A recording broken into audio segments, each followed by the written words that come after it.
and your ability to aggrandize it and take it further increases it. General Reinhard Gehlen, a top spy and mover in the Nazi state, the head of Army's East intelligence on all of Soviet Union for Hitler, a person who brought himself and 300 of his top spies intact to the United States to form the Central Intelligence Agency under Allen Dulles and the others that helped him get here, wrote in his notebooks at the end of World War II that the concentration camps were literally and physically too messy, too smelly, too much of a problem in terms of transportation and waste disposal, and that the real solution, he felt, would be to create natural disasters that would kill large numbers of people in a short period of time. I studied the Stockholm Weapons Conference that's held annually by these weapons makers. In 1976, I got the minutes,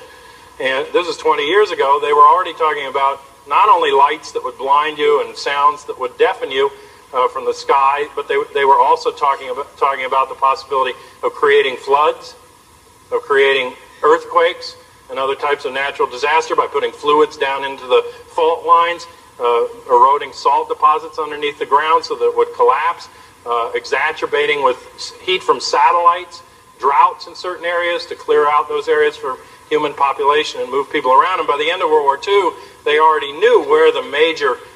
concentrations of raw materials that they wanted were, and they already knew how compliant or non-compliant the population sitting on them were, and they had a whole defense industries board on resources set up in order to study that and how to take control of it. So the fight has been to get a grip on as much of those commodities as they can, and to either use the local population or eliminate it. History itself, I believe, can be argued, especially since the period in World War II, has become a commodity owned not by us, but by the national security state, essentially stolen by us from that national security state. To give you one example, the history of World War II that's classified, as well as the history of the Cold War, is stored in a national military archive, part of the archives in Washington, D.C. This particular one is based in Suitland, Maryland. It's stored in underground vaults. Do you remember that last scene in Raiders of the Ark with Indiana Jones and the guy pushing the one carton amidst thousands of cartons?